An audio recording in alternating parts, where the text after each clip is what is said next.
Okay, तो जो अश्विनी नक्षत्र है वो 27 प्लस 1 नक्षत्र की जो श्रृंखला है उसमें पहला नक्षत्र है। और ये नक्षत्र वो नक्षत्र है जहाँ पर सूर्य उच्च के हो जाते हैं। ये नक्षत्र जो है वो बताता है अरुण को, मतलब भोर को, मतलब ज़िंदगी की नई शुरुआत को, ज़िंदगी की नई शुरुआत को, नई सोच को, नई उम्मीद को, परिवर्तन को। परिवर्तन जो अंधकार से रोशनी की तरफ जाता है और रोशनी से अंधकार की तरफ भी आता है। रोशनी से अंधकार की तरफ आने वाला हर परिवर्तन बुरा नहीं होता, कुछ परिवर्तन अच्छे भी होते हैं, क्योंकि उसमें इंसान कुछ ऐसा काम शुरू करता है जिसके लिए उसे अंधकार की ज़रूरत होती है। तो इसका मतलब ये नहीं है कि वो ख़राब सिचुएशन में आ जाता है, ऐसा हमेशा नहीं होता। ध्यान साधना भी अंधेरे में करी जाती है। वो जो डार्कनेस है, वो अंदर की रोशनी जो होती है, वो उससे इंसान का जो पूरा जो उसका जो पूरा अंतर्मन है वो रोशन हो जाता है। तो अंदर की रोशनी एक्टिवेट करो। बेसिकली यही इस नक्षत्र का जो लक्ष्य है वो ये है। और इसके जो स्वामी हैं वो केतु हैं, और केतु जो ग्रह हैं एक्चुअली वो नोड हैं मून की, चंद्रमा की नोड हैं, लेकिन हम उनको ग्रह ही कहते हैं जब हम उनके बारे में बात करते हैं। तो जो केतु हैं वो निर्वाणा का प्रतिनिधित्व करते हैं। वो एक जो सोल है उसको, उसका एक जो आत्मा है उसके आध्यात्मिक विकास का जो आध्यात्मिक विकास जो है उसको वो उनका लक्ष्य है कि हर आत्मा का आध्यात्मिक विकास जब वो एक शरीर में जन्म लेता है। तो इसके लिए उनको जो उनके जो मेथड है, उनका जो तरीका है वो लॉसेस का है, हानि का है, अपनों से दूरी का है, सफरिंग का है, पेन का है, दर्द का है, दर्द का रिश्ता है। केतु का इंसान के साथ दर्द का रिश्ता है। और ये जो दर्द होता है, जो तकलीफ़ होती है, ज़ख्म होता है, वही जो है वो खिड़की होती है आत्मा के लिए, जिससे ज्ञान रूपी रोशनी आत्मा तक पहुंचती है। इसलिए कहते हैं, जब आपने सुना होगा कई बार लोग कहते हैं ये सिंगर तो अच्छा है, अच्छा गाना गाता है, लेकिन इसकी आवाज़ में दर्द नहीं है। ये कलाकार तो अच्छा है लेकिन इसमें वो बात नहीं है। ये इंसान एक्टर तो अच्छा है लेकिन इसमें चमक नहीं है। इसकी पर्सनैलिटी, व्यक्तित्व में वो चमक नहीं है। वो चमक, वो दर्द, वो बात, वो चीज़ होती है जो एक इंसान के सचेत मन को उसके अवचेतन मन से, उसके आत्मा से जो जोड़ती है, वो जो चीज़ होती है वो ये रोशनी लेकर आती है इंसान के व्यक्तित्व में, चमक लेकर आती है, दर्द लेकर आती है उसमें।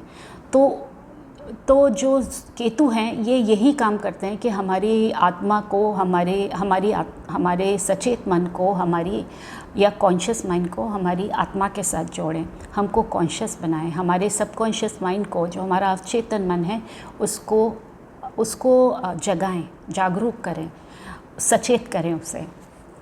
या हमारे जो अवचेतन जो मन है उसको हमारे सचेत मन के साथ कनेक्ट करें, आत्मा के साथ कनेक्ट करें। तो ये केतु का काम होता है, और केतु ये काम बहुत अच्छे से करते हैं और उसके लिए हमको बहुत तकलीफ़ देते हैं, ज़्यादातर यही देखा गया है। तो जो अश्विनी नक्षत्र है वो गंधमूल नक्षत्र भी है, और उसका जो पहला चरण है वो गंधमूल दोष में आता है। और उसके जो अश्विनी नक्षत्र के जो 4 चरण हैं वो मेष, वृषभ, मिथुन और कर्क नवमसा में आते हैं। और जो पहला चरण है वो मेष राशि का है, तो उसमें उसके स्वामी मंगल और केतु हो जाते हैं। वहाँ मंगल और केतु कंट्रोल कर रहे हैं, इसलिए जो अग्नि होती है वो दुगनी हो जाती है। इसलिए भी ये बहुत डिफ़िकल्ट, ये बहुत कठिन चरण है जो पहला चरण है।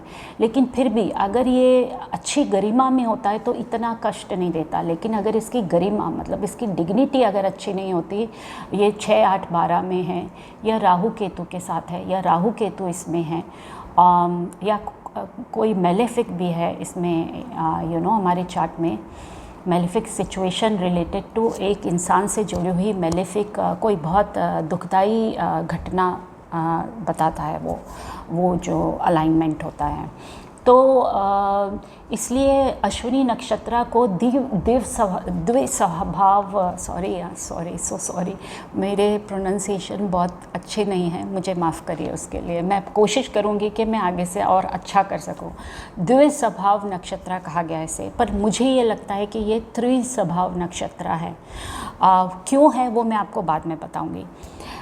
और जो अश्विनी नक्षत्र है, अगर ये अच्छी गरिमा में होता है तो ये इंसान को बहुत देता है। मतलब ये इसका दी स्वभाव जो इसमें बताया गया है वो ये बताता है कि अगर ये अच्छी डिग्निटी में, अच्छी गरिमा में है तो वो इंसान को धन दौलत से संपन्न करता है, अच्छा नाम देता है, समाज में इज़्ज़त मान सम्मान दिलवाता है।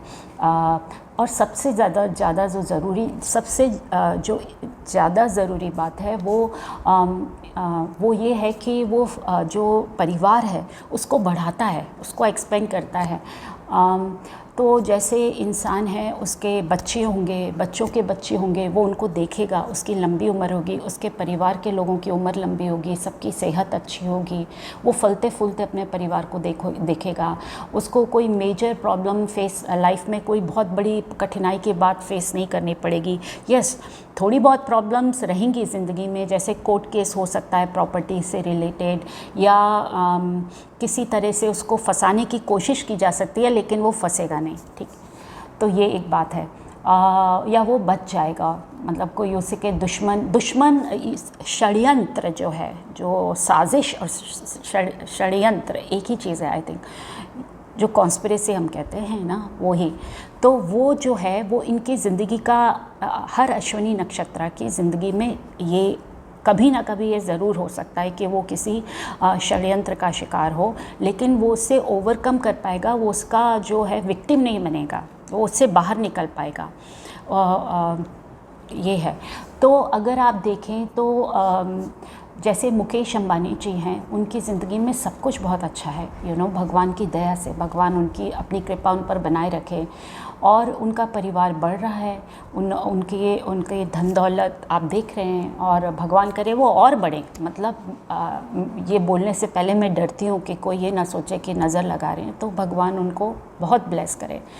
और अगर आप देखिए तो जो उनके जो सूर्य हैं वो अश्विनी नक्षत्र में, और शुक्र के साथ जो भरणी नक्षत्र में छठे घर में बैठे हैं उनके चार्ट के, 2 और प्लैनेट्स के साथ। और जो सूर्य हैं वो 10वें घर के मालिक हैं, 10वें घर के स्वामी हैं। तो एक इससे कई बातें ज़ाहिर होती हैं। एक तो ये कि वो अपने फादर को सर्व किया है उन्होंने, और अपने फादर के प्रोफेशन को सर्व कर रहे हैं, उसके लिए काम कर रहे हैं। दूसरी बात ये कि उन्होंने अपने पितरों की बहुत सेवा करी है, ये उनका प्रारब्ध है, ये प्रोफेशन उनके, ये काम उनका, उनके फादर का जो बिज़नेस है वो उनका प्रारब्ध है। और कोई भी प्रतिद्वंदी, कोई किसी भी तरह का परेशानी, कठिनाई उनको ज़्यादा देर रोक नहीं पाएगी, उनको परेशान नहीं कर पाएगी, कि वो हर चीज़ में आगे ही आएंगे, वो जीतेंगे ही, ये उनकी डेस्टिनी है। जो वीनस है वो उनको लेडी लक भी दे रहा है, धन संपदा तो दे ही रहा है, उन्हें लक्ष्मी का भक्त बना रहा है, लक्ष्मी की सेवा करेंगे वो, और साथ ही साथ लेडी लक भी उनको दे रहा है। और उसके अलावा अगर ये जो नक्षत्र है ये ट्विंस देता है, ट्रिपलेट्स देता है, मतलब।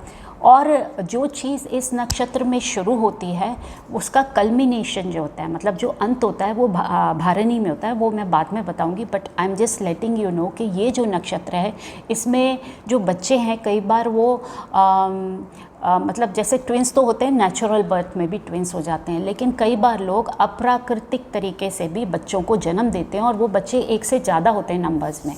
तो जैसे ये अगर ये नक्षत्र अच्छी डिग्निटी में है, अच्छी गरिमा में है, तो एक साथ कई बच्चों का जन्म हो सकता है। जैसे अभी ईशा जी ने, जो ईशा अंबानी जी हैं, अभी उन्होंने ट्विंस को जन्म दिया है। तो ये है। तो बेसिकली जब अश्विनी नक्षत्र अच्छी डिग्निटी में होता है तो वो कभी आपको हारने नहीं देगा।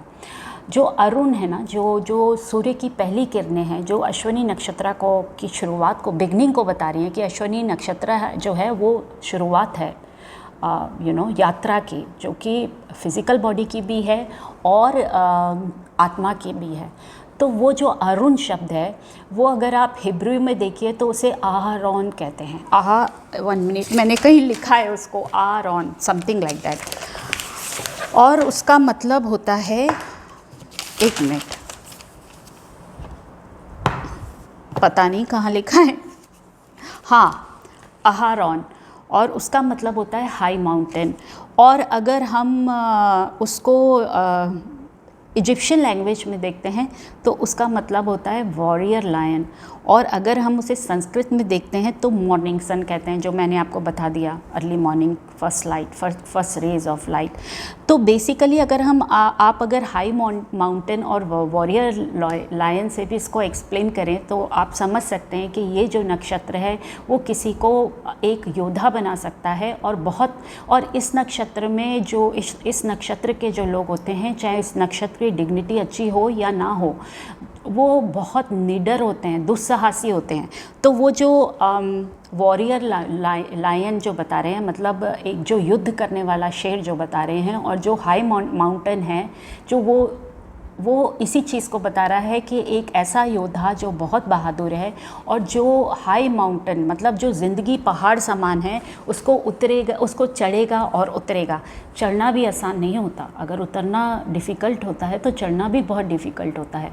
तो ये जो ऊपर नीचे की जो जर्नी है, ये अश्विनी नक्षत्र के लोग बहुत अच्छी तरह समझ सकते हैं।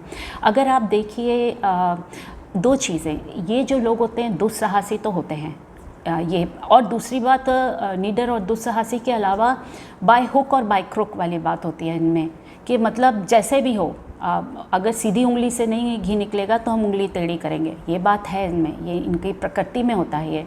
और उसके अलावा ये लोग डेयर डेविल्स होते हैं, मतलब ये लोग ना चांस लेना चाहते हैं लाइफ में। उस वक्त ये लोग ये नहीं सोचते मतलब कि हो सकता है मैं मर जाऊं, या हो सकता है मेरा बिज़नेस डूब जाए या मेरे पैसे डूब जाएं। नहीं, या आर होगा या पार होगा, जो भी है चांस तो लेना है। इसलिए जो बहुत सक्सेसफुल बिजनेसमैन होते हैं, पॉलिटिशियंस होते हैं, गैम्बलर्स होते हैं, उनके चार्ट में आपको ये मिल जाएगा, क्योंकि उन लोगों में ये हिम्मत होती है कि वो चांस ले सकते हैं, चांस लेते भी हैं। तो ये चीज़ बताती है ये दो जो हिब्रू और जो इजिप्शियन वर्ड्स हैं, इनके मतलब ये बताते हैं। तो मैंने जस्ट ये सोचा कि मैं आपको बता देती हूँ, क्योंकि इससे भी शायद आपको थोड़ा समझ में आए। तो ये सिचुएशन है नाउ। अगर हम देखते हैं कि जबकि मुकेश अंबानी जी के चार्ट में अश्विनी बहुत अच्छे डिग्निटी पर हैं, लेकिन फिर भी उनका उनके भाई के साथ उनके पेरेंटल प्रॉपर्टी को लेके, वेल्थ को लेके डिसएग्रीमेंट्स, डिस्प्यूट्स हुए थे। और अगर आपको पता हो कि मुकेश अंबानी जी को ज़्यादा शेयर मिला था, ये मैंने पढ़ा था, मुझे पता नहीं, बट ये मैंने पढ़ा था कि जो ज़्यादा बिग पीस ऑफ केक है वो मुकेश जी को मिला है। लेकिन शायद मुकेश जी की मम को ये पता होगा कि उनके जो बड़े बेटे हैं वो अपने छोटे बेटे का हमेशा ध्यान रखें, अपने छोटे भाई का हमेशा ध्यान रखेंगे, क्योंकि मुकेश जी बहुत लॉयल होंगे अपनी फैमिली के लिए, अपने सिबलिंग्स के लिए, और बहुत ऑनेस्ट होंगे। तभी जब अनिल अंबानी जी पे फाइनेंशियल प्रॉब्लम आई थी तो उन्होंने काफ़ी मनी देकर उनको उस प्रॉब्लम से बचा लिया था। तो that situation is there in his life also, though he has very good Ashwini nakshatra. तो जब अश्विनी नक्षत्र जो अश्विनी नक्षत्र अगर बैड डिग्निटी में होता है तो उसमें षड्यंत्र, साजिश जैसे मैंने बताया, वो इसका एक हिस्सा होता है। डिफर्मेशन, रंग से राजा से रंक बनना, जैसे अगर वो अच्छी डिग्निटी में है तो वो अच्छी गरिमा में है तो वो किसी को रंग से राजा बना देगा, लेकिन अगर ख़राब गरिमा में है, ख़राब डिग्निटी में है तो वो किसी को राजा से रंक बना सकता है। वो उस तरह का परिवर्तन देता है ज़िंदगी में। और जो किसी को कोई आपको फंसा सकता है, मतलब आपकी काम के क्षेत्र में या परिवार में, तो वो जैसे हम इंग्लिश में कहते हैं ना, सबोटाज है या फ्रेम करा है उनको, मतलब फंसाया गया है, मतलब वो इनोसेंट इंसान है। तो बेसिकली जो केतु के नक्षत्र हैं तीनों, वो तीनों गंधमूल नक्षत्र हैं और तीनों पितरों से रिलेटेड, तीनों जो नक्षत्र केतु के हैं वो पितरों के से रिलेटेड हैं। केतु हमारे पास्ट लाइफ से रिलेटेड है, हमारे पूर्व जन्मों के कर्मों से रिलेटेड है, और हम ही हमारे पितरीज होते हैं, तो हमारे पितरों को रिप्रेजेंट करता है।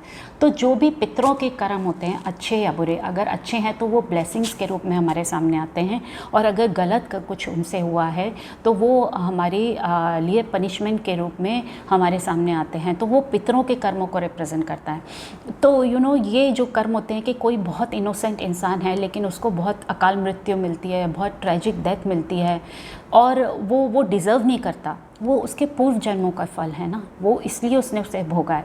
तो जैसे ओटो वाम्बेयर जी का चार्ट अगर आप देखें, जिनकी डेथ नॉर्थ कोरिया में हुई थी, उन्हें नॉर्थ कोरिया में डिटेन कर लिया गया था। वो सिर्फ 22 ईयर्स के थे और बहुत लायक थे, अपने माँ बाप से बहुत क्लोज थे, अपने भाई बहनों का बहुत ध्यान रखते थे, उनके फ्रेंड्स उन्हें बहुत पसंद करते थे, उनके प्रोफेसर्स, लेक्चरर सब उनको बहुत पसंद करते थे, बहुत अच्छे इंसान थे वो। और वो सिर्फ एक एडवेंचर के लिए वो नॉर्थ कोरिया चले गए, देखने के लिए कि ऐसा क्या है नॉर्थ कोरिया में। और वहाँ पे उनके ऊपर जो इल्ज़ाम लगा था वो पता नहीं वो सच था कि नहीं, बिकॉज़ उनकी इमेज क्लियर नहीं थी। जो वीडियो था उसमें वो ये दिखाया कि उन्होंने कोई एक प्रोहिबिटेड जगह पर वो गए जहाँ पे प्रोपोगेंडा के पोस्टर्स थे, और उन्होंने उसको निकाला, इसलिए उनको डिटेन कर लिया गया और उनको लाइफ लॉन्ग हार्ट प्रिजन में भेजा गया था। बहुत माँ बाप की बहुत कोशिशों के बाद, अमेरिकन्स की बहुत कोशिश के बाद उनको वापस लाने का रास्ता बना, लेकिन वो जब वापस आए तो वो कोमा की स्थिति में थे, मतलब उनको किसी तरह उनका ब्रेन डैमेज बहुत बुरी तरह हो चुका था, और आने के 2-3 दिन बाद उनकी मृत्यु हो गई। तो ये जो चीज़ है वो उनके 9th हाउस में हैं, जो अश्विनी हैं, और बैड डिग्निटी में हैं, केतु के साथ हैं आई थिंक। उनका चार्ट मुझे पूरी तरह याद नहीं है, मैं आपको जस्ट बता रही हूँ। 9th हाउस कार्मिक जस्टिस का होता है। तो ये केतु ने उनको उनके किसी पिछले जन्म के कर्म के कारण, या तो उनको गुरु का श्राप था या उनके पिता का श्राप था, किसी एंसेस्टर का श्राप था, कि शायद इस कारण से उनको ये कर्म सेटल करना था और वो उनको करना पड़ा। ये निश्चित नियति थी। जो निश्चित नियति होती है उस वक्त भगवान हमें, और जितने भी ये केतु वाले नक्षत्र हैं या अश्विनी और भार्नी नक्षत्र है, इसमें जो निश्चित नियति होती है उसमें अगर वो अच्छी डिग्निटी में भी अश्विनी या भार्नी होते हैं तो जो यूनिवर्स है, जो प्लैनेट्स हैं, ग्रह हैं, वो हमें वहाँ से हटा देते हैं। वो हटा इसलिए देते हैं कि अगर वो अच्छी डिग्निटी में है कि ये दुख आपको भोगना है, लेकिन उन लोगों के लिए, आपके परिजनों के लिए आपको दुख होगा, आपको दुख नहीं पहुंचना, आपके परिजनों को दुख पहुंचेगा। तो बेसिकली आपको वहाँ से हटाया जाता है। आप वहाँ रह नहीं सकते उस जगह पर, क्योंकि आपको उन लोगों की मदद नहीं करनी। तो एक तो ये सिचुएशन होती है, तो उनकी मृत्यु ऐसे हुई। सो बेसिकली ये है। अच्छा, फिर क्या होता है कि मैंने आपको बता तो दिया, एक्सपेंशन ऑफ फैमिली बहुत मुश्किल होती है, स्वास्थ्य की प्रॉब्लम होती है परिजनों को। अश्विनी नक्षत्र में जो आपके परिजन हैं, जो जातक के जो परिजन हैं, जो क्लोज फैमिली मेम्बर्स हैं, उनके दुख देखता है जातक। उसके अपने दुख कम होते हैं, उसके जो अपना, और एक्चुअली जो मर भी जाते हैं वो दुख कहाँ देखते हैं, जो रह गया पीछे वो दुख देखता है ना। तो अश्विनी वाले जो होते हैं ना, वो अपने परिजनों को सफ़र करते हुए देखते हैं। जैसे कि अगर वो मेलेफिक उनका है, उनके चार्ट में मेलेफिक अश्विनी है, तो वो उनको सफ़र करते हुए देखते हैं। जैसे कि जो लेडीज़ हैं उनका शारीरिक शोषण हुआ है, ये देखते हैं। या फिर कोई पब्लिक ह्यूमिलिएशन, उनकी फैमिली को किसी पब्लिक ह्यूमिलिएशन के दौर से गुज़रना पड़ा है। उसके अलावा जो घर में औरत हैं या औरतें हैं, उनके बच्चे नहीं हो पा रहे हैं, या बच्चों की स्टिल बर्थ हो रही है, या मिसकैरेज हो रहा है, या फोर्स एबॉर्शन हो रहा है, या बच्चे डिफॉर्मिटी के साथ पैदा हो रहे हैं, या कोई उनमें कमी है, ये होता है। तो बेसिकली बच्चों से रिलेटेड प्रॉब्लम होती है, और ये इन सब चीज़ों के लिए, या स्किन की प्रॉब्लम होती है, स्वास्थ्य में स्किन की प्रॉब्लम या जेनिटल्स रिलेटेड प्रॉब्लम, इम्पोर्टेंसी, ये सब आ जाती है। तो सबसे पहले अगर ऐसे इश्यूज़ हो रहे हों लाइफ में, तो सबसे पहले आप अपना उत्तर पूर्व देखिए और दक्षिण पश्चिम देखिए। इन दोनों डायरेक्शन में जो आपके घर का, ये दोनों जो जगह हैं, जो डायरेक्ट दिशाएं हैं, इनमें ज़रूर कोई ना कोई प्रॉब्लम है, इनको सही करिए। और जहाँ से प्रॉब्लम आती है वहीं पर उसका सॉल्यूशन भी मिलता है। तो जो पितरीज़ हैं उनको, उनके लिए पूजा करवाइए, पिंडदान करवाइए, गया जी जाइए या किसी बड़े तीर्थ पर जाइए, दान करवाइए, वक्त वक्त पे पूजा और दान करवाइए, उनसे बार बार माफ़ी मांगिए। और इसके अलावा जो डिसेबल लोग होते हैं, मतलब जो जिनके जो अंग भंग होता है जिनका, या जो गरीब लोग हैं, मतलब सड़कों पे रह रहे हैं, होमलेस हैं, उसके अलावा जो स्ट्रे एनिमल्स हैं, उनकी सेवा करिए, उनकी सेवा खुद करिए, उनके मेडिकल एक्सपेंसेस की केयर करिए, जो आप उनके लिए कर सकते हैं। अगर आपके पास पैसा नहीं है तो आप उनकी सेवा फिज़िकली कर सकते हैं ना, उनको साफ़ कर सकते हैं, उनको खुद खाना बना के खिला सकते हैं। भगवान को पता है, आप जो कर सकते हैं वो करिए, जो आपसे बन पड़ता है वो करिए। जैसे कहते हैं ना, दान भी अपने हिसाब से इंसान को करना चाहिए। ये नहीं कि कोई करोड़पति है तो वो 10 रुपये का दान करे तो वो दान माना जाएगा, नहीं। तो ऐसे ही जो मेहनत भी है, जो आप कर सकते हैं अच्छे से, उसका वही एक्सेप्ट करी जाती है। अगर आप ये सोचें कि आप राहु को या केतु को बेवकूफ़ बना देंगे, हमारे जो रिस्पेक्टेड आदरणीय जो ग्रह हैं उनको बेवकूफ़ बना लेंगे कि थोड़ा सा हिला दिया, कहीं जाके खड़े हो गए, उससे नहीं होगा। जो देव स्थल हैं, मंदिर हैं, उनकी साफ़ सफाई करनी चाहिए। इस तरह की जब प्रॉब्लम्स होती हैं लाइफ में, तो मतलब बिल्कुल ही नीचे झुक के भगवान से और पितरों से क्षमा मांगनी चाहिए। तो ये सिचुएशन है। अच्छा, उसके अलावा घर में जो लोग हैं, परिजन हैं, उनमें से कोई ऐसा हो सकता है जो बिगड़ जाए, जिसकी कंपनी ख़राब हो जाए, जो ड्रग एडिक्शन या अल्कोहल एडिक्शन या गंदी चीज़ों में पड़ जाएं, जो अंडरवर्ल्ड से कनेक्टेड हो जाएं ख़राब तरह से, मतलब ख़राब काम करने लगें और घर से पैसा चुराने लगें, गैम्बलिंग करने लगें। ये जो सट्टा और जो ये सब होता है ना, जो बैटिंग वगैरह होती है, गैम्बलिंग होती है, ये अच्छा नहीं माना गया, इसमें बहुत नुकसान होता है। तो ये अगर पॉजिटिव भी अगर आपका अश्विनी है तो आपको इन सब चीज़ों को अपने घर में नहीं आने देना चाहिए, और वो आएगा भी नहीं।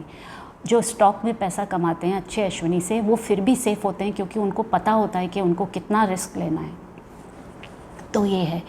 लेकिन वही ज़्यादा दुस्साहसी होने की वजह से ये लोग ओवरबोर्ड जा सकते हैं, जो इनको हमेशा, दोनों के लिए, अच्छे अश्विनी के लिए भी और ख़राब जो अश्विनी नक्षत्र जो रिज़ल्ट देने वाले हैं, उन दोनों जातकों के लिए ज़रूरत से ज़्यादा खतरा नहीं लेना है उनको। ये एक प्रिंसिपल उन्हें बना लेना चाहिए।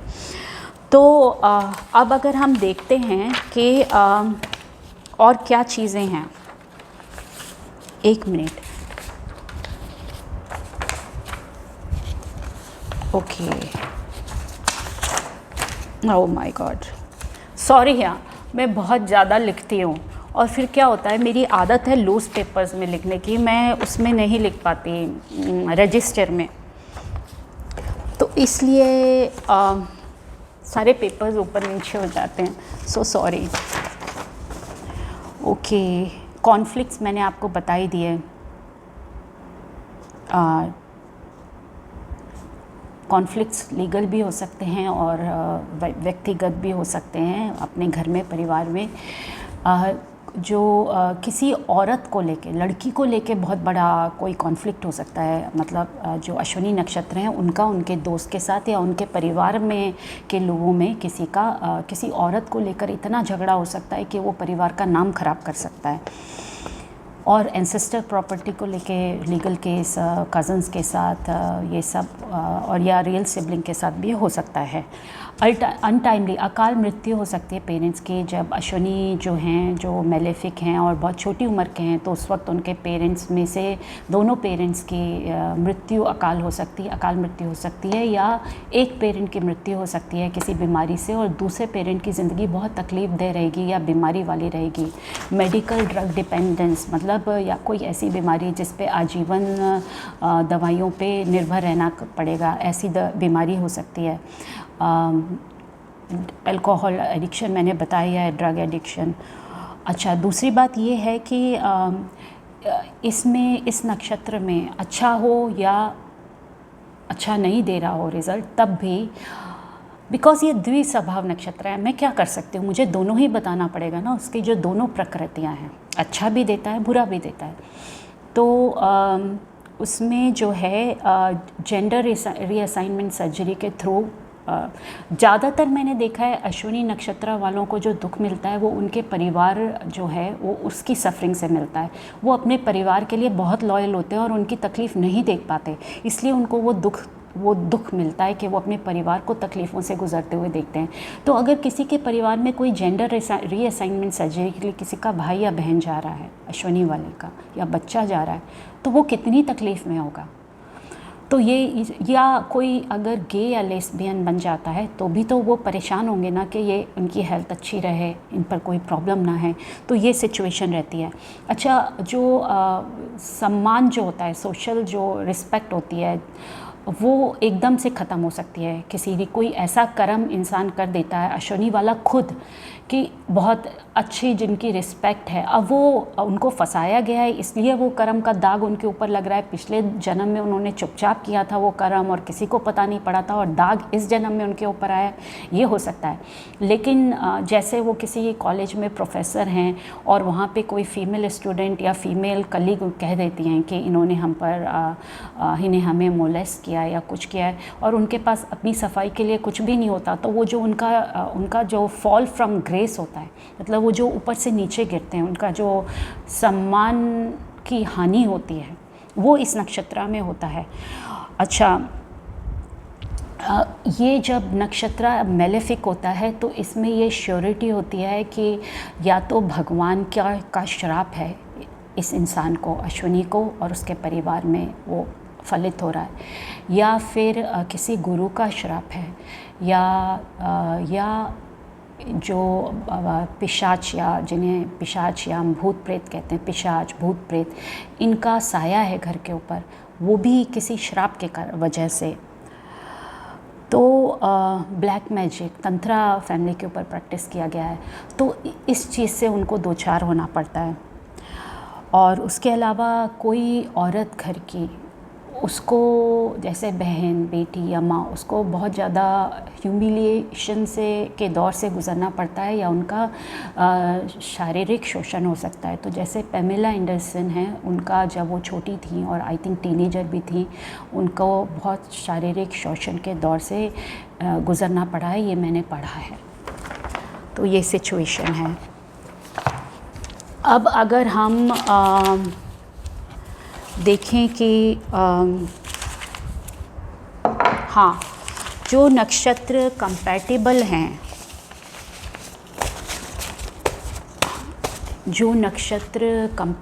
हैं, अश्विनी से, वो हैं शताभिषाख हैं, भारिणी हैं, मृगशिरा हैं, फाल्गुनीज़ हैं, पूर्व फाल्गुनी उत्तर फाल्गुनी बोध, स्वाति हैं, पूर्व अषदा हैं, उत्तर अषदा हैं, पुनर्वासु हैं और पूर्व भद्रपदा हैं। इनफैक्ट पुनर्वासु और शताभिषाख ये दोनों बहुत ज़्यादा कंपैटिबल हैं अश्विनी नक्षत्र से। इनफैक्ट जो पुनर्वासु हैं वो तो कुछ भी अगर अश्विनी की लाइफ में अगर नेगेटिव हो रहा है और उनके चार्ट में अगर पुनर्वासु नक्षत्र अच्छी डिग्निटी में है, तो वो डेफिनेटली उनको रीएस्टैब्लिश करेंगे, उनको रिन्यू करेंगे, उनको एक नई ज़िंदगी देंगे। तो पुनर्वासु ये काम ज़रूर ही करते हैं। तो ये एक इनकी सिचुएशन है। अच्छा, और जो बहुत फेमस लोग हैं,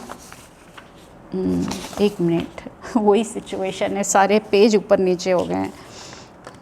मैं भी बीच बीच में भूल जाती हूँ ना, तो मुझे पेज को देखना ज़रूरी होता है। जो फेमस लोग हैं इस नक्षत्र के, वो हैं Mrs Jackie Kennedy, King Charles, Adolf Hitler,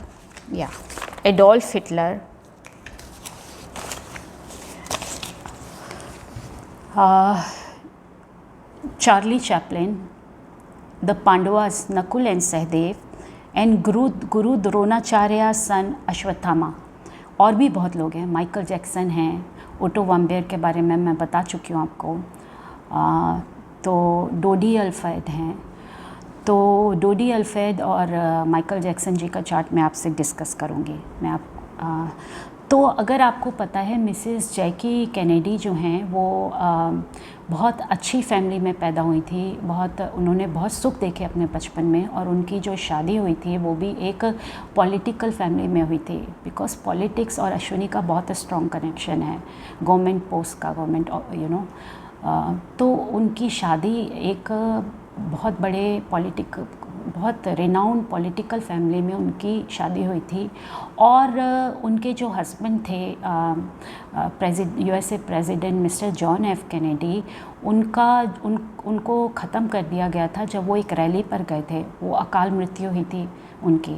उसके बाद उन्होंने एरिस्टोटल ओनेसिस, जो कि मिस्टर एरिस्टोटल ओनेसिस, जो उस वक्त दुनिया के सबसे रईस आदमी थे, उनसे शादी करी थी। और जो उनका स्टेपसन था मिसेस जैकी कैनेडी का, अलेक्जेंडर ओनेसिस, जो कि सिर्फ 24 ईयर्स के थे जब उनका प्लेन क्रैश हुआ और उसमें उनकी मृत्यु हो गई। और फिर मिस्टर एरिस्टोटल ओनेसिस की शीघ्र ही मृत्यु हो गई थी उसके बाद। और कुछ समय बाद मिसेस जैकी कैनेडी ओनेसिस ने अपने बायोलॉजिकल बेटे mister John F Kennedy junior, जो कि एक लॉयर थे, जर्नलिस्ट भी थे, आई थिंक वो बहुत सक्सेसफुल थे, बहुत स्मार्ट थे, अपनी पत्नी के साथ वो प्लेन में फ्लाई करके कहीं जा रहे थे, हेलीकॉप्टर में आई थिंक, या छोटे प्लेन में, और उनका प्लेन जो है वो सी के ऊपर क्रैश हो गया था। वो भी अनटाइमली ट्रेजिक डेथ हुई थी, अकाल मृत्यु हुई थी उनकी। तो ये सिचुएशन रही है। अब अगर हम प्रिंस चार्ल्स की बात करते हैं तो उनकी पत्नी डायना स्पेंसर, जिनके लिए आज भी कहा जाता है कि उनकी मौत एक षड्यंत्र के कारण हुई थी। अल्कोहल भी इन्वॉल्व था उनकी मृत्यु के वक्त। और जो अश्विनी नक्षत्र है वो इट्स अ नक्षत्र ऑफ ट्रांसपोर्ट, तो व्हीकल भी एक पार्ट है इस नक्षत्र का। तो वो कार में बैठी थी, तो ये सब है।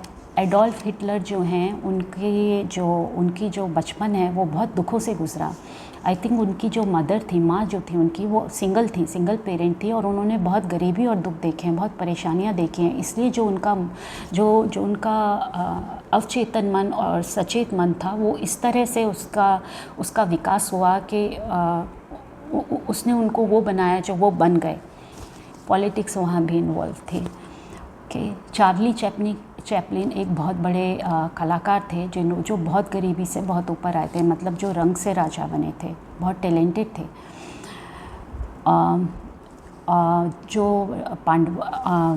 जो माइकल जैक्सन हैं, उनका चार्ट मैं आपसे डिस्कस करना चाहूँगी बिफोर डिस्कसिंग एनीथिंग एल्स, डोडी अल्फ्रेड जी का और पांडवास का। तो वो दो चार्ट मैं आपसे डिस्कस करना चाहूँगी।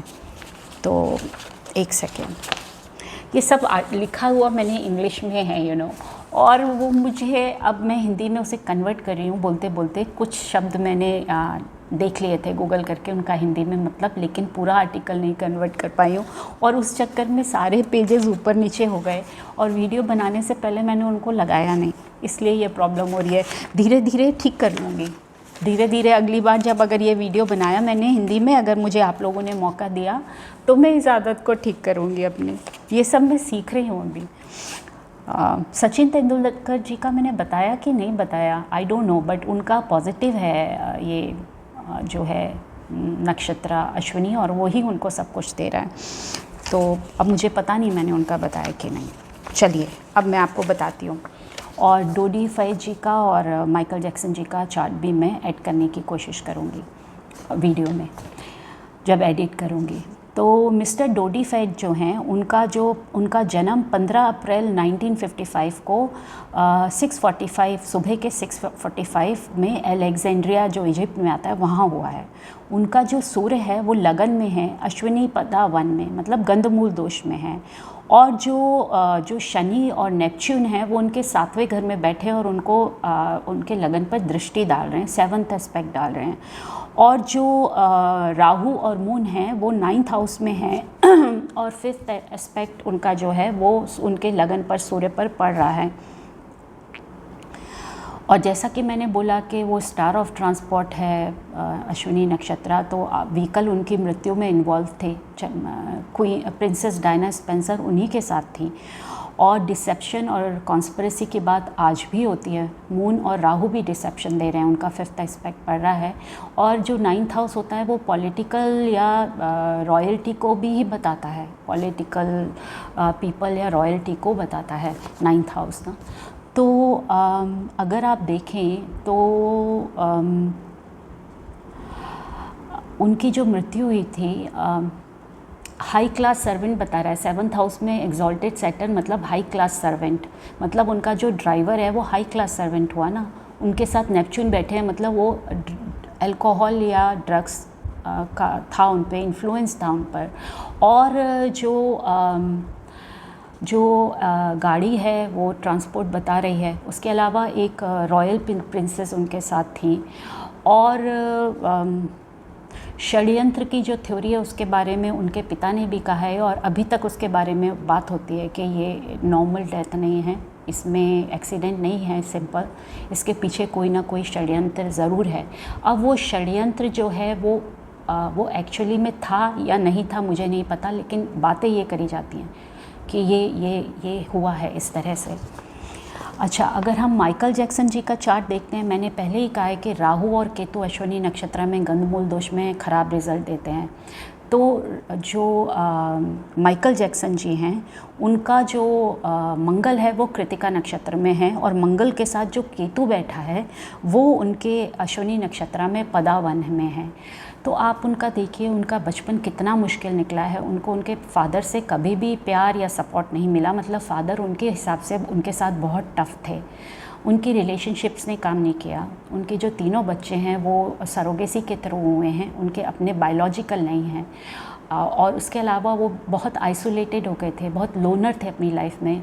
उनके ऊपर बहुत सारे इल्ज़ाम लगे जिसने उनके नाम को ख़राब किया, और उनकी मृत्यु भी एक गलत दवाई के कारण हुई, और अकाल मृत्यु तो वो थी ही, जल्दी चले गए वो तो। और ड्रग्स और जो भी कुछ है, हम मतलब जो मेडिकल ड्रग्स जिसे हम कहते हैं, भला ही वो उनको दिया गया था। अच्छा, उसके अलावा उनकी सेहत हमेशा ख़राब रही, और स्किन रिलेटेड इश्यूज़ थे उनको, तो वो उनका केतु डेफिनेटली उनको प्रॉब्लम दे रहा था। तो ये सिचुएशन थी उनकी लाइफ में। अब अगर हम बात करते हैं नकुल और सहदेव की, जो इनकी डेटी हैं इस नक्षत्र की, वो हैं अश्विनी कुमारास। और जो अश्विनी कुमारास हैं उनके जो औलाद हैं, उनके जो बच्चे हैं वो हैं उनके जो बच्चे हैं वो हैं नकुल और सहदेव। नकुल और सहदेव जो हैं वो 5 पांडवों में जो सबसे छोटे हैं, वो जो ट्विन्स हैं वो हैं। और उनकी माँ, उनके फॉस्टर फादर, मतलब जिन फादर का उनको नाम मिला है, जिन फादर ने उनको पाला है बचपन में, वो जो हैं वो किंग पांडु हैं। और जो उनकी माँ हैं वो कुंती हैं। एक्चुअली में उनकी बायोलॉजिकल मदर माधुरी हैं, लेकिन जब किंग पांडु की डेथ हुई थी तो वो उनके साथ वो सती हो गई थी। माधुरी जो रानी माधुरी थी वो सती हो गई थी। तो दोनों नकुल और सहदेव जो हैं वो बचपन में ही ऑर्फन हो गए थे, और उनको उनकी स्टेप मम कुंती ने पाला है, लेकिन बहुत प्यार से पाला है। ये उनका लक था, उनको ब्लेसिंग है अश्विनी कुमारास की, उनका अश्विनी नक्षत्र अच्छा ही होगा। तो अगर आप देखिए तो बच्चे जो हैं वो अप्राकृतिक तरीके से पैदा हुए हैं। और जो उनकी नकुल और सहदेव की जो क्वालिटीज़ हैं वो जो अश्विनी कुमारास की क्वालिटीज़ हैं, मतलब मास्टर ऑफ ऑल आर्ट्स। मतलब अश्विनी कुमार जो हैं वो सब कुछ कर सकते हैं, वो विमान फ्लाई कर सकते हैं, वो किसी इम्पोर्टेंट इंसान को बच्चा दे सकते हैं, वो किसी की अंधे की आंखें ठीक कर सकते हैं, वो किसी के दांत ठीक कर सकते हैं, वो वो बहुत कुछ कर सकते हैं। तो ये सब है उनके साथ में। नकुल और सहदेव में भी ये सारी क्वालिटीज़ आई हैं। जो नकुल हैं वो उस समय के, उस वक्त के, जो लिखा गया है उनके बारे में, वो सबसे सुंदर आदमी थे दुनिया में, पृथ्वी पर सबसे सुंदर आदमी। और वो बहुत अच्छे घुड़सवार थे और बहुत अच्छे तलवारबाजी करते थे। जब वो खूब घोर बारिश हो रही होती थी उस वक्त उसमें वो घोड़ा चलाते हुए जाते थे और हाथ से तलवार हवा में हिलाते हुए। तो जब वो बारिश से बाहर पहुंचते थे, मतलब किसी शेडेड जगह पर पहुंचते थे, तो उन पे बारिश की एक बूंद भी नहीं गिरी होती थी, वो सारी तलवार की बूंदों को काट देते थे। उसके अलावा वो एक आयुर्वेद प्रैक्टिशनर थे बहुत अच्छे। और साथ ही वो जो हैं वो हॉर्स ब्रीडर थे। और उनको घोड़ों का जो इलाज करना है, वेटरनरी मतलब हैं वो, लेकिन जो घोड़ों के इलाज में उनका स्पेशलाइजेशन था। तो कोई भी घोड़े की प्रॉब्लम हो वो ठीक कर देते थे। उसके अलावा मैंने पढ़ा है उनके बारे में कि वो जानवरों की भाषा समझते थे। जो सहदेव थे वो त्रिकालदर्शी थे, मतलब उनको पास्ट, प्रेजेंट और फ्यूचर तीनों का उन्हें दिख जाता था किसी इंसान को देखकर, या उनका अपना आगे आने वाला, पास्ट, प्रेजेंट एंड फ्यूचर। और वो बहुत अच्छे एस्ट्रोलॉजर थे, बहुत लॉयल तो थे ही। दोनों भाई युद्ध में बहुत वो थे, बहुत वेल ट्रेन थे युद्ध में। युद्ध की जो नॉलेज होती है उसमें बहुत अच्छे थे। चक्रव्यूह में बहुत अच्छे थे। उन्होंने अपने राज को, किंगडम को एक्सपेंड किया, क्योंकि उनके भाई ने, युधिष्ठिर ने उनसे कहा था कि जाकर साउथ की तरफ जाओ, दक्षिण की तरफ जाओ और राजाओं से लड़ो और उनकी ज़मीनें लो और अपने राज्य की सीमाओं को बढ़ाओ। तो वो उन्होंने किया था। तो जो सहदेव हैं वो बहुत लॉयल थे अपने भाइयों के लिए, बहुत ऑनेस्ट थे, बहुत अच्छे एस्ट्रोलॉजर थे। जब उनको सब कुछ दिखाई दे जाता था, उन्हें युद्ध के बारे में भी सब कुछ मालूम था, कौन मरेगा, कौन जिएगा, कौन जीतेगा। लेकिन भगवान कृष्ण ने उनसे ये वरदान लिया था कि किसी को कुछ नहीं बताएंगे वो। तो बदले में उन्होंने भगवान कृष्ण से ये वचन लिया था, भगवान कृष्ण ने ये वचन लिया था, सॉरी वरदान कह रही हूँ मैं, वचन लिया था उनसे। और बदले में उन्होंने ये वचन लिया था भगवान कृष्ण से कि किसी भी पांडु भाई को, मतलब 5 पांडवों को मृत्यु नहीं आएगी युद्ध में, और अगर मृत्यु आई तो भगवान कृष्ण को उसे अपने ऊपर लेना पड़ेगा। तो वो उनका जो वफ़ा थी अपने भाइयों की तरफ वो थी। तो बेसिकली ये एक सिचुएशन है, मतलब इस नक्षत्र में आप उन लोगों की लाइफ देख सकते हैं, उन्होंने कैसे वो जंगल में पैदा हुए थे और कैसे फिर वो एक माँ बाप को खोने के बाद वो अपनी माँ कुंती और भाइयों के साथ वो हस्तिनापुर आए। फिर उन्होंने अपने राज्य की स्थापना करी और एक राजकुमारों वाला जीवन की शुरुआत करी। कुछ साल वैसे ही रहे, उसके बाद फिर उनसे सब कुछ छीन लिया गया और उनको जंगल भेजा गया। और फिर वो 14 साल बाद वापस आए और फिर उन्हें लड़ाई लड़नी पड़ी। तो आप देखिए कि क्या क्या उनकी ज़िंदगी में हुआ और क्यों हुआ। तो ये अश्विनी नक्षत्र ये ऊपर नीचे और ये जो चीज़ें हैं ये देते हैं। अगर मैं अश्वत्थामा जी की बात करती हूँ, हाँ, तो जो अश्वत्थामा जी थे वो, या हैं, अश्वत्थामा जी अभी भी हैं, वो गुरु द्रोणाचार्य जी और उनकी पत्नी कृपि के इकलौते बेटे थे, उनकी इकलौती औलाद थे बेसिकली। अश्वत्थामा जी का जन्म बहुत मन्नत, बहुत प्रेयर्स के बाद, बहुत पूजा पाठ के बाद हुआ था। गुरु द्रोणाचार्य जी की कोई औलाद नहीं थी, तो वो अपनी पत्नी के साथ तपेश्वर गए थे और वहाँ पर उन्होंने शिवलिंग की बहुत पूजा करी थी, भगवान शिव की बेसिकली बहुत ज़्यादा पूजा करी थी। और उसके बाद उनके जो बेटे हैं अश्वत्थामा, उनका जन्म हुआ था। और जो अश्वत्थामा हैं वो जब उनका जन्म हुआ था तो उनके माथे पर 3rd आई की जो जगह है वहाँ पर एक मणि एम्बेडेड थी, मतलब थी लगी हुई, मतलब वो अंदर थे उनके, यहाँ से मणि दिखती थी, ये शास्त्रों में लिखा है। और जो अश्वत्थामा हैं वो जब वो पैदा हुए थे और जो उनके मुख से जो पहली जो आवाज़ निकली थी वो ऐसे थी जैसे कोई घोड़ा हिनहिनाता है। और उस वक्त एक दिव्य आवाज़ आई थी चारों दिशाओं से कि ये असाधारण बच्चा है। और ये माना जाता है कि वो रुद्र का 12वां अवतार हैं अश्वत्थामा जी। तो वो जो अश्वत्थामा जी जो हैं, जो उनके पिता के जो पिता हैं वो सेज भारद्वाज हैं, मतलब ऋषि मुनि भारद्वाज। वो बहुत बड़े महात्मा थे, ऋषि मुनि थे। और जो उनके मामा हैं, वो उनकी जो माँ के जो भाई हैं, जो उनके मामा हैं, वो आचार्य कृपाचार्य जी हैं। तो वो भी बहुत बड़े ऋषि मुनि माने गए हैं। तो बहुत नामी ग्रामी फैमिली से, परिवार से या ख़ानदान से उनका संबंध है अश्वत्थामा जी का। और जब अश्वत्थामा जी बहुत छोटे थे, पैदा हुए थे, उस वक्त उनके पिता बहुत गरीब थे। उनके पास अपने बच्चे के लिए दूध लेने तक के लिए पैसे नहीं थे। और फिर उनको उनके जो पत्नी के जो भाई हैं कृपाचार्य जी, उन्होंने वहाँ पर बुलाया, हस्तिनापुर बुलाया कि आप यहाँ पर आकर राजकुमारों को, कुरुवंश के जो राजकुमार हैं सारे, कौरव और पांडवा, उनको युद्ध की शिक्षा दीजिए, उनको अस्त्र शस्त्र में उनको पारंगत कीजिए। तो वो हस्तिनापुर चले गए और वहाँ पर उनको बहुत सम्मान मिला। और वो उनको रहने को महल मिला, राज दरबार में वो एक बहुत अच्छी जगह पर बैठते थे, विराजमान होते थे सिंहासन पर। तो वो रंग से राजा बनने वाली बात है ना। और उन्होंने अपने सभी शिष्यों को बहुत अच्छे से पारंगत किया युद्ध की विद्या में और अस्त्र शस्त्रों में। ये ज़रूर था कि अर्जुन उनका सबसे ज़्यादा प्रिय शिष्य था, शायद उनके पुत्र से भी ज़्यादा, लेकिन उन्होंने सबको एक समान सिखाया। और जो अर्जुन और अश्वत्थामा के बीच में भी जो आपस में जो व्यवहार था वो बहुत अच्छा था। लेकिन अश्वत्थामा जो थे वो दुर्योधन के बहुत अच्छे मित्र थे और उसके लिए उनकी तरफ से उनके लिए बहुत वफ़ादार भी थे, लॉयल भी थे। और जब युद्ध की शुरुआत हुई तब जो अश्वत्थामा हैं और जो गुरु द्रोणाचार्य जी थे, वो दोनों के दोनों कौरवों की तरफ से युद्ध में भाग ले रहे थे।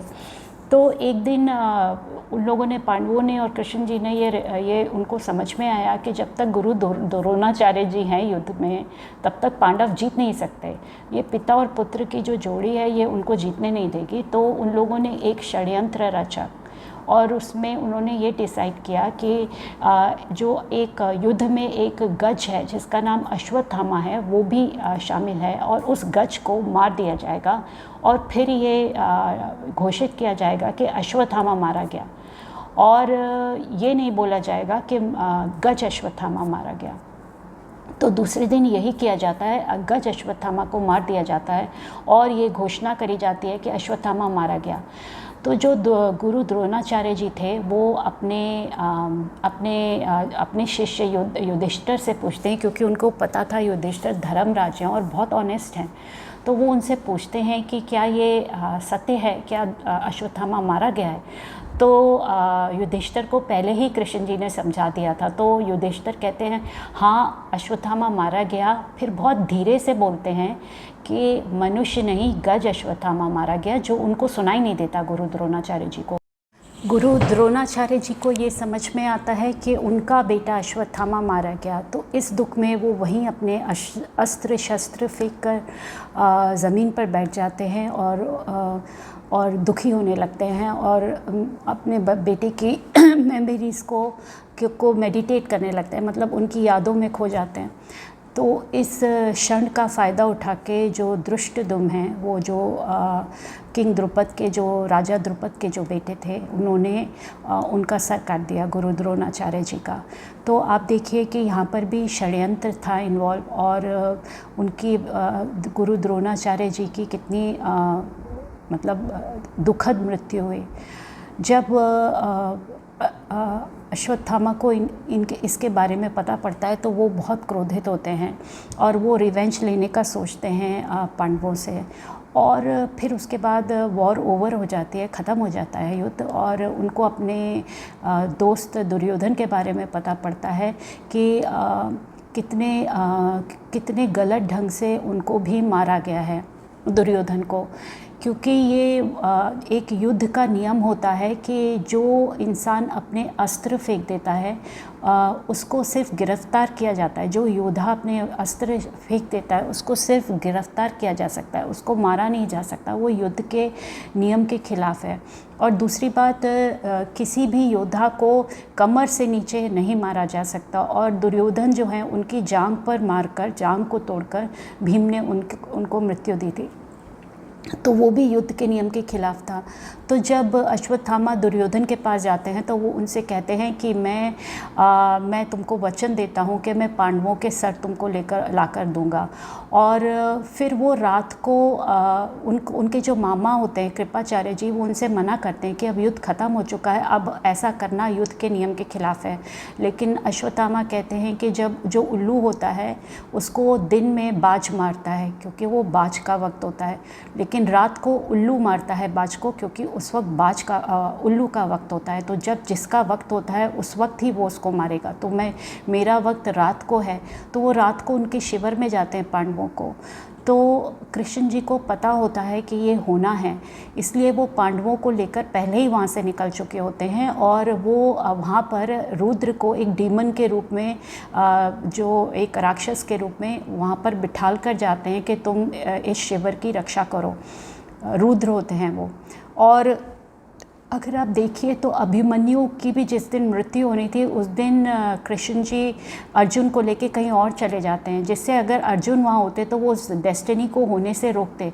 तो ये वाला जो नक्षत्र है अश्विनी, इसमें जो जिनका नक्षत्र अश्विनी होता है उनको बहुत बार उस जगह से हटा दिया जाता है जहाँ पर कुछ ऐसा होना हो उनके परिवारजनों के साथ, क्योंकि या तो ये उनकी ब्लेसिंग कह लीजिए या डिवाइन इंटरवेंशन, आप जो भी कहना चाहते हैं, या निश्चित नियति कह लीजिए कि उनका वहाँ होना उस वक्त नियति का हिस्सा नहीं होता, तो उनको वहाँ से हटा दिया जाता है।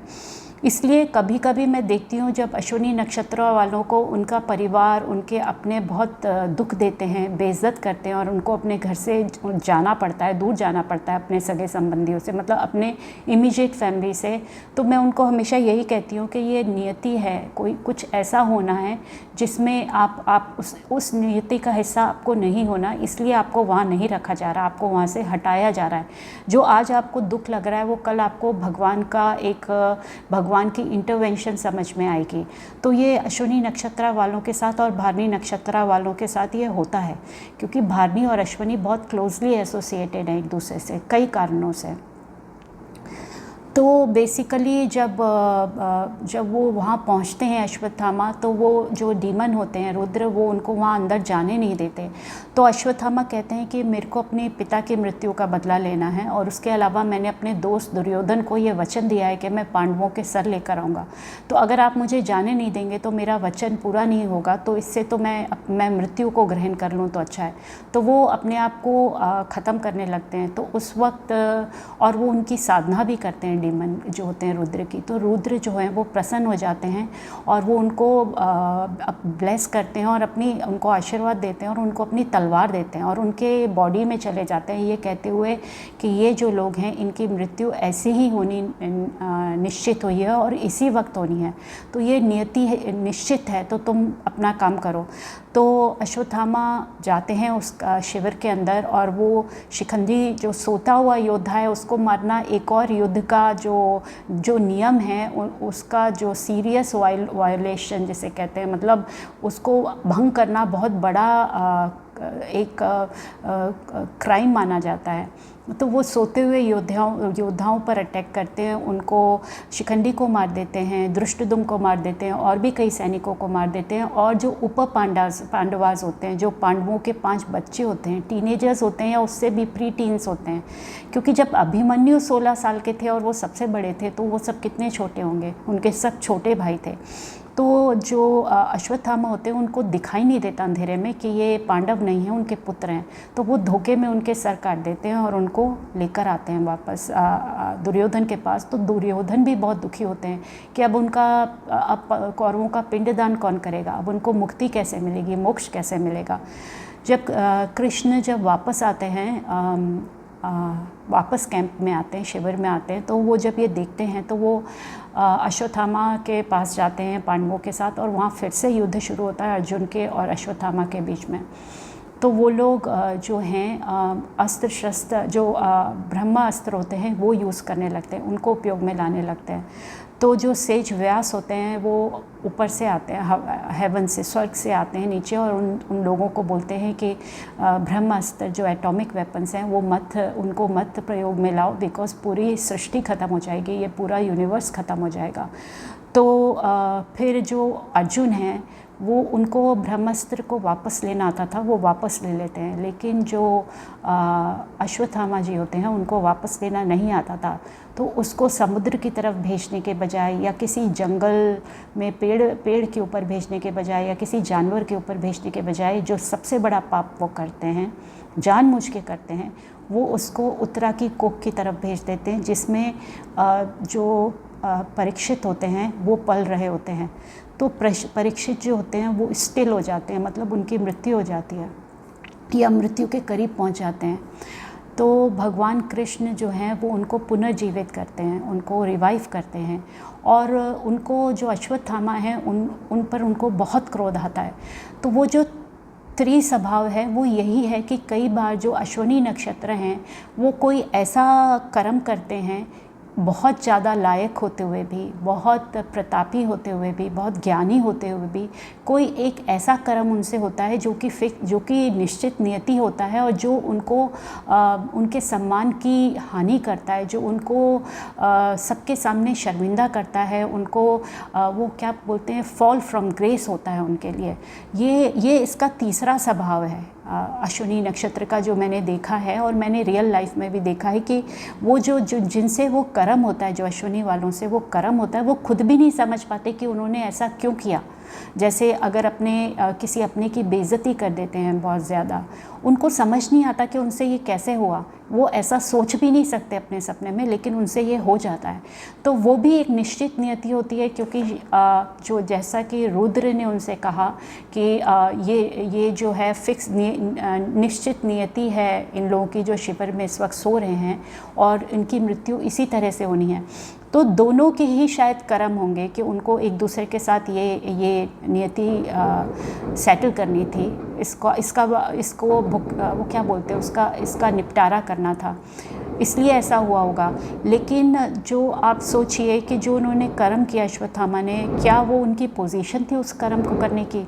वो इतने प्रतापी थे, इतने ज्ञानी थे, रुद्र का 12वां अवतार थे वो एक मणि के साथ पैदा हुए थे।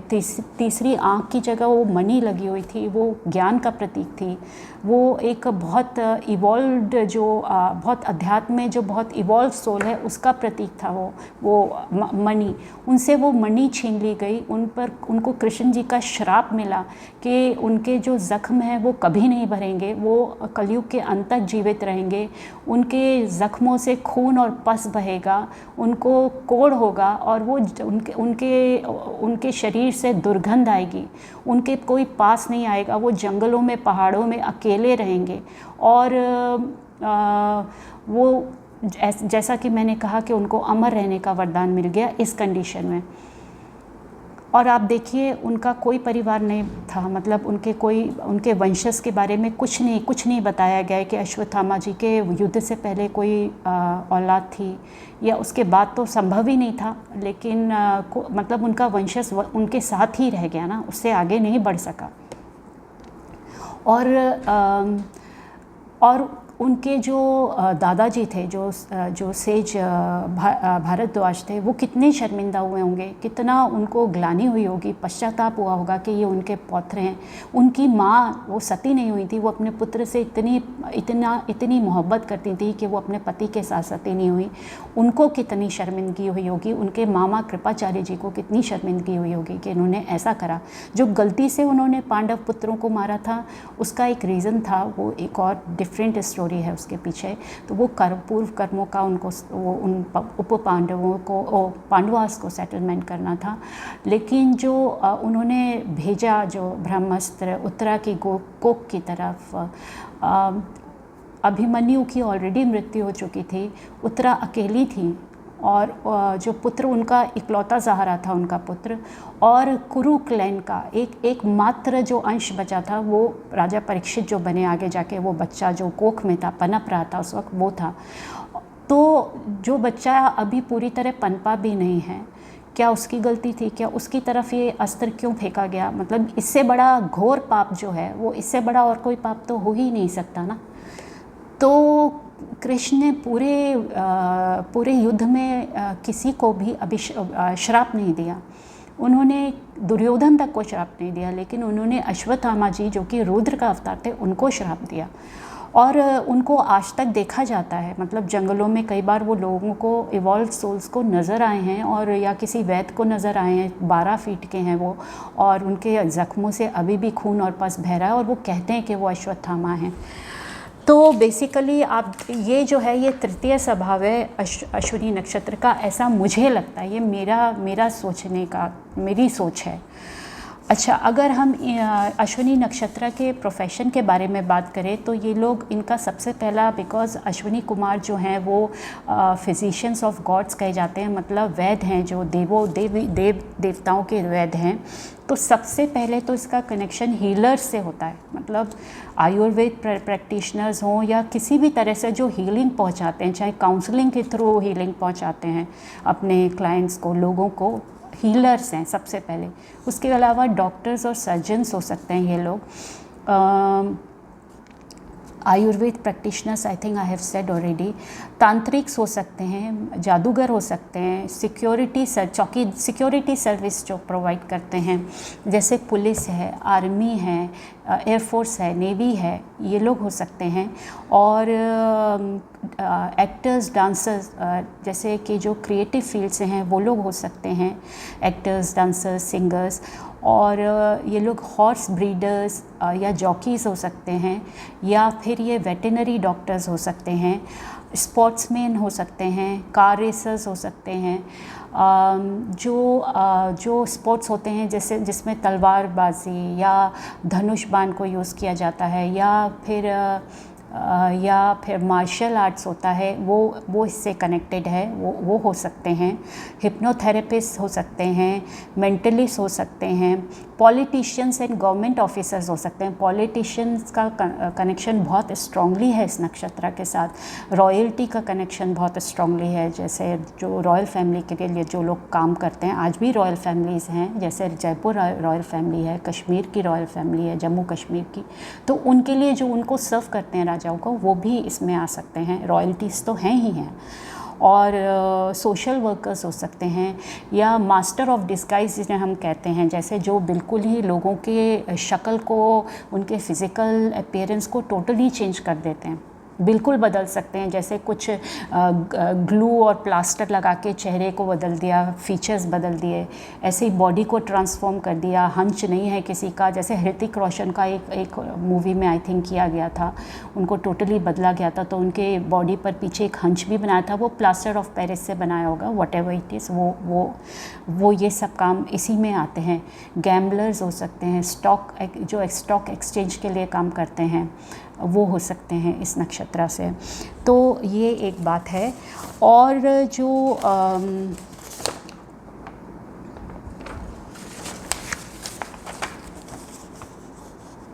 अश्विनी नक्षत्र का जो पुरुषार्थ है वो धर्म है, गना जो है वो देवा है, वर्ण जो है वो वैश्य है, तत्व जो है वो पृथ्वी है, पृथ्वी तत्व के हैं, जो पक्षी है वो स्वान है, मतलब हंस है, जो ट्री है, पेड़ है, वो नक्सवामिका है, जो जानवर है वो मेल हॉर्स है, मतलब मेल घोड़ा है, और जो इसका सिंबल है वो हॉर्स हेड है, हॉर्स हेड प्लस नेक। अब एक और चीज़ मैं बताना चाहूँगी जो मैंने नोट करा है, या मुझे ऐसा लगता है कि उसका कुछ कनेक्शन है अश्विनी नक्षत्र से या केतु के नक्षत्र से। अगर चतुरंगा हम देखें, चतुरंगा हम चेस को कहते हैं और शतरंज भी उसी का नाम है। ये एक रॉयल्टी का गेम है और इसमें 16 पीसेस होते हैं, और उसमें से जो एक पीस होता है उसको नाइट कहा जाता है इंग्लिश में, मुझे उसका हिंदी नाम नहीं मालूम, लेकिन वो एग्जैक्टली अश्विनी नक्षत्र का जो सिंबल है, हॉर्स का हेड और गर्दन, वो है। और वो जो पीस है वो सबसे ज़्यादा कनिंग और ट्रिकीएस्ट पीस माना जाता है चेस के गेम में।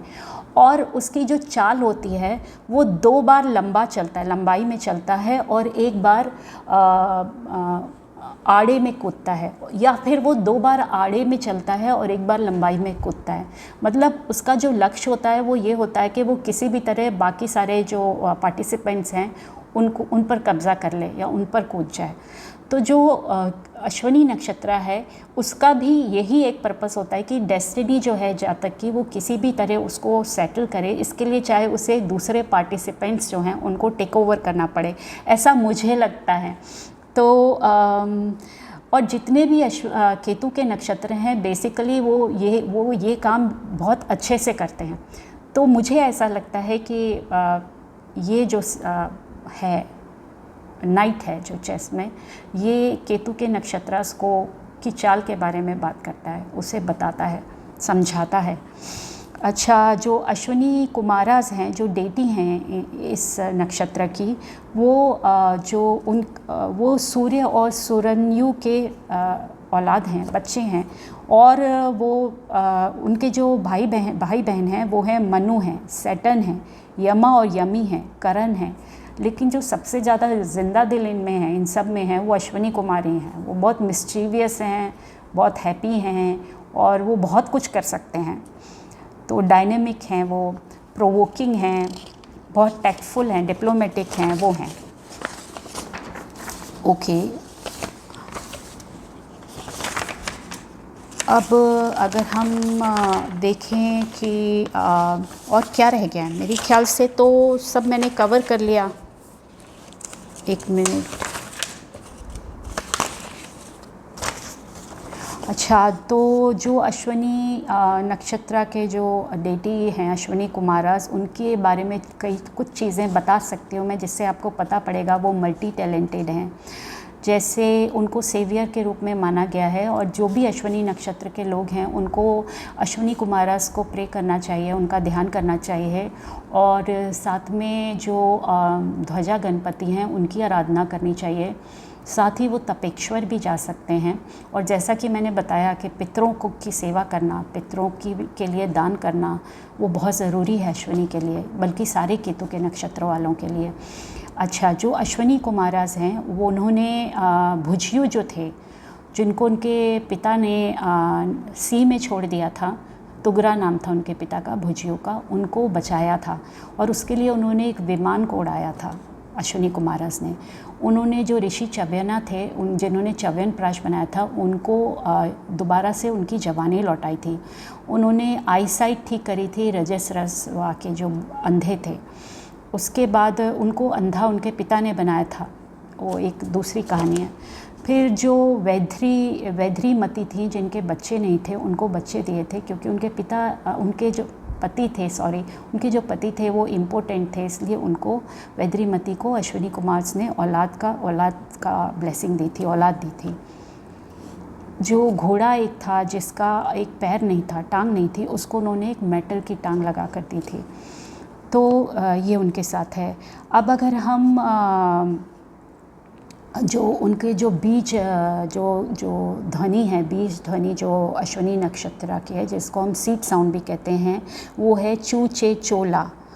और जो डिफरेंट प्लैनेट्स हैं वो डिफरेंट मतलब अलग अलग ग्रह अलग अलग तरह के रिज़ल्ट देते हैं अश्विनी नक्षत्र में, और उनकी जो गरिमा है उसके हिसाब से वो उसको रिज़ल्ट देते हैं। और बेसिकली ये है अश्विनी नक्षत्र का जो भी सार मुझे समझ में आया है। अगर आपको पसंद आया है तो मैं बहुत ग्रेटफुल हूँ, मुझे बता दीजिए, जिससे मैं आगे से और नक्षत्र के वीडियोस बनाऊँ और हिंदी में भी बनाऊँ। आपके सपोर्ट की मुझे बहुत ज़रूरत है। Thank you so much. आप सब लोग खुश रहिए 2023 में और खूब तरक्की करिए। Take care, God bless you.